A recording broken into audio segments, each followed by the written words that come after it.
స్వాగతం. ఇప్పుడు పని దొంగ అనే ఒక కథను గురించి తెలుసుకుందాం. కంచిపేటలో నందయ్య మంగమ్మలకు చలపతి రఘుపతి అనే ఇద్దరు కొడుకులుండేవారు. ఒకరోజు నందయ్యకి ఒంట్లో బాగాలేక పొలం పనులకి తన కొడుకులిద్దరిని పంపించాడు.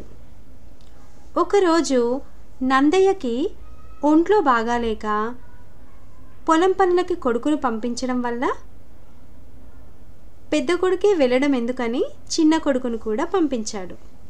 ఇద్దరు కొడుకులు పొలం పనులకు వెళ్ళారు. చలపతి కష్టజీవి, రఘుపతి మాత్రం పని దొంగ. కానీ తండ్రి మాటకు ఎదురు చెప్పలేక అన్నతో పాటు పొలం పనికి వెళ్ళాడు.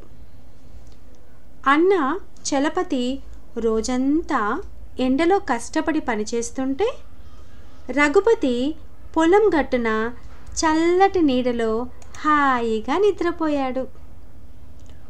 పొద్దుగూకే వేళకి చలపతి పని ముగించి కాలువ వద్ద కాళ్ళు చేతులు శుభ్రం చేసుకుంటుంటే రఘుపతి మాత్రం ఒంటి మీద అక్కడక్కడ కొంచెం బురద జల్లుకొని పాదాలకు కాస్త బురద పట్టించి ఇంటి ముఖం పట్టాడు.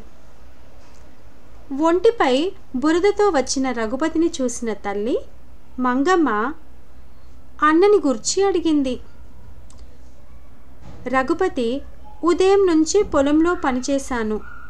చలపతి ఎక్కడెక్కడో తిరుగుతూ వెనక వస్తున్నాడు అని అబద్ధం చెప్పాడు.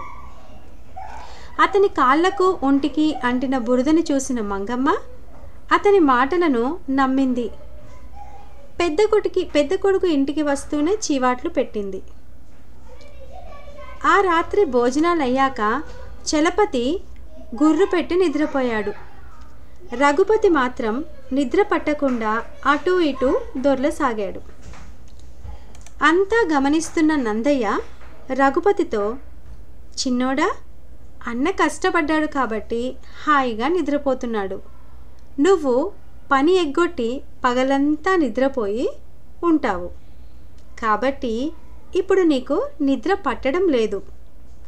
నువ్వు చాడీలు చెప్పినా తమ్ముడివన్న ప్రేమతో చలపతి నీ తప్పుని ఉపేక్షించాడు, అవునా అని అడిగాడు. రఘుపతి తను చేసిన పనికి సిగ్గుపడ్డాడు. మంగమ్మ కూడా తన తొందరపాటుకు నొచ్చుకుంది.